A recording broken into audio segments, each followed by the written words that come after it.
তিন রকমের ধর্মের লোক বেশি আছে, খ্রিস্টান, ইসলাম আর হিন্দু। 100 জন খ্রিস্টানকে যদি একই প্রশ্ন করে তোদের ভগবানকে, একবারই বলবে আমাদের ভগবান ঈশ্বর মসিহ যিশু খ্রাইস্ট। মুসলমানকে জিজ্ঞাসা করবে 3 থেকে 5 মানে মৃত্যুর আগে পর্যন্ত যাকে, এই তোদের ভগবানকে একই উত্তর দেবে, ভাই আমাদের ভগবান হলো আল্লাহ। হিন্দুদেরকে যদি একই প্রশ্ন করা হয়, ভাই তোদের ভগবানকে, কনফিউজ। 100% হিন্দু 100% কনফিউজ, জানে না ভগবানকে। দ্বিতীয়ত, যদি তুমি মুসলমানকে জিজ্ঞাসা হয় তোরা মসজিদে কেন যাচ্ছিস, ওদের শেখানো হয় মসজিদে যেতে হবে নামাজ আদায় করার জন্য। সপ্তাহে ওরা 100% একদিন মসজিদে যাবেই।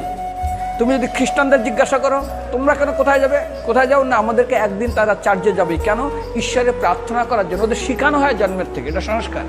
আর হিন্দুদের যদি জিজ্ঞাসা করে তোমরা মন্দিরে কেন যাচ্ছ, হ্যাঁ আমার ছেলের বিয়ে হচ্ছে না, আমার মেয়ের বাচ্চা হচ্ছে না, আমার বাবা হসপিটালে আছে, কালকের আমার মামলার ডেট আছে, আমার ব্যবসা খুব খারাপ, আমার শরীর খুব খারাপ।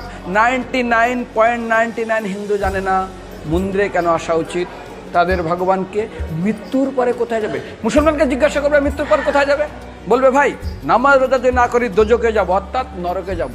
যদি হিন্দুদেরকে জিজ্ঞাসা, ওদেরকে বলবে আর যদি করো নামাজ রোজা করি তাহলে বেহেশতে স্বর্গে যাব। যদি খ্রিস্টানদেরকে জিজ্ঞাসা করো এই তোমরা যদি আমরা ঈশ্বর আরাধনা করি হেল অর্থাৎ নরকে যাব। যদি বলা হয় যদি করো ঈশ্বর আরাধনা তাহলে তোমরা হেভেন স্বর্গে যাব। আর হিন্দুদেরকে বলে যে তোমরা মারার পরেই 99% হিন্দু এটাই বলে, মিথ্যাই বলে, আমার বাবার সাজ্ঞানে স্বর্গে গিয়ে বসে। তোর বাবা কি জমি কেনা আছে নাকি স্বর্গে? তোর বাবা জমি কেনা আছে যে তোর বাবা মরার পরে স্বর্গে গেছে হোয়াটসঅ্যাপ করে দেখি এই যে অ্যাটাচ বাথরুম টয়লেট আমি একদম ভালোভাবে পৌঁছে গেছে, তোর বাবা স্বর্গে গেছে জানিস তুই?